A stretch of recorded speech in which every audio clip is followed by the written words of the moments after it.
Don't listen to Dave Ramsey's investing advice. It would have cost me over $150,000. Or at least you don't always need to listen to his investing advice. Dave is obviously a huge name when it comes to finances and financial literacy. In fact, he has a book called Financial Peace. Who would have thought? His principles, though, are very conservative, and because of that, it won't fit everyone's life to follow his investment advice, especially when it comes to buying an asset like a home. If I would have followed his advice, I would have lost out on the ability to have hundreds of thousands in gains in the housing market. I'm going to be walking through what it would look like to buy a home at the median home price in my area here in the Phoenix metropolitan area.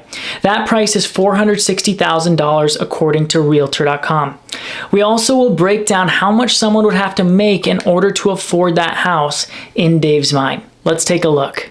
Let's take this house, for instance. I picked it out. It's in my area. It's a 3-bed, 2-bath for $450,000. It is a nice enough house for a family starting out, but it's nothing too special, right? It's a roof over your head, which is a blessing, but it's, nothing crazy. Something that is great, though, it's in a gated community.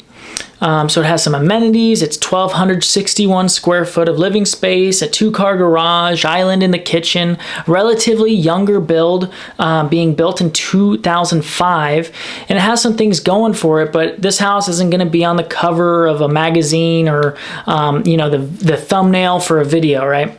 Next, let's break down what the payment would be on this house given the current market conditions. First, Dave wants you to have a 15-year mortgage on it, not a 30, which is most typical, but a 15-year mortgage. And let's assume it's a 5% interest rate because interest rates are a little bit less on these 15-year loans versus the 30-year. So let's assume a 5% rate. And we're also going to assume that someone is putting down 5% rather than 20% because it's dang hard to put down 20% on your first house. And this brings your total monthly payment with taxes, insurance, PMI, HOA fees on this specific listing to $3,924 per month. That is a pretty penny for a house right now, right? We'll see how long rates will be able to stay this high without some sort of affordability change, but I digress. Let's now put this into Dave's equation on owning a house. This would have to be at maximum 25% of your pay every month before taxes. So that means in order to afford this house right now with that given payment, in Dave Ramsey's eyes, you would need to be making over $15,600 a month pre-tax, or $188,000 per year. Here's a list of jobs where the average salary allows you to afford this in Dave Ramsey's mind. All right, I'm on a website right now that shows 20 hot jobs that makes over $150,000 a year. But if you're making just $150,000 a year, you're not going to be able to afford this house. Remember that in Dave Ramsey's mind. So here's one. Here's a great one. A specialist physician, like a surgeon or something. $218,000. You can afford that. If you are a surgeon, you definitely can afford it. A psychiatrist making $217,000 a year, definitely can afford that. Maybe a family or general practitioner as a physician, you could afford it then, $214,000. Or a prosthodontist, whatever the heck that is. I'm guessing dental because donist, $208,000 a year. Maybe an oral or maxillofacial surgeon. Go ahead and be living there. Orthodontist. You can live there. A top executive. Pretty vague, but you're welcome in for this house. A nurse anesthetist. Come on in. Let's see. What else? A physicist.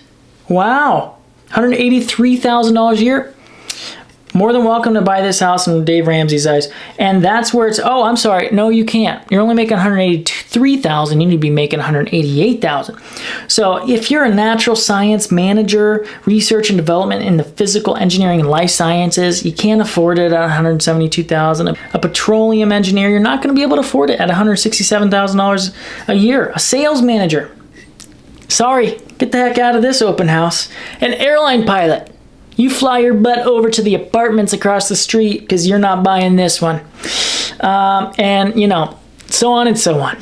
So obviously Dave is conservative in his investing advice, and thanks to him, many people have become what they call baby step millionaires. In fact, Dave's company, Ramsey Solutions, conducted the largest study in terms of interviewing actual millionaires, and the third largest group of millionaires that were questioned were teachers, believe it or not.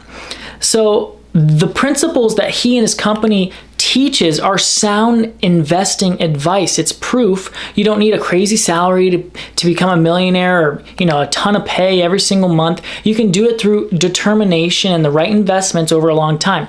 All I'm saying is you may not want to listen to it 100% of the time in terms of buying a house. He himself is actually changing his mind when it comes to the down payment and some of the tactics that he first advised on. Yes, I would buy, but don't buy more than a fourth of your income on a 15-year fix, regardless of what you put down, and just understand you are signing up for PMI. If I were to have listened to Dave back when I was under contract on my house in late 2019, I wouldn't be sitting on the mountain of equity that I have earned since then. When we bought, we scraped together the 5% down on a fixer-upper and thought, man, I'm not sure how much more these markets can go up.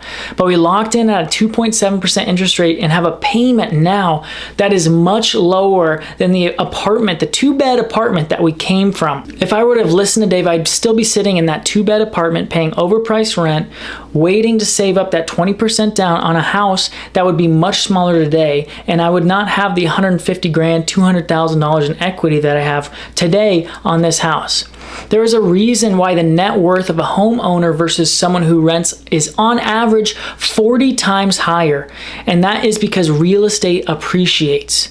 The home is what appreciates. The money you put down does not appreciate. It's the actual bricks and the sticks that appreciate. So whether I put down the 20% down that Dave recommended or 5% down that I did, this house would be worth the same today. In conclusion, I'm not calling Dave's investing advice bad by any means. Don't go out there and max out your debt to income ratio and be house poor. But what I'm saying is maybe get counsel from those around you and be wise about it. But if you want or need to buy, put down 5% if you have it and get into the market when you are ready for it.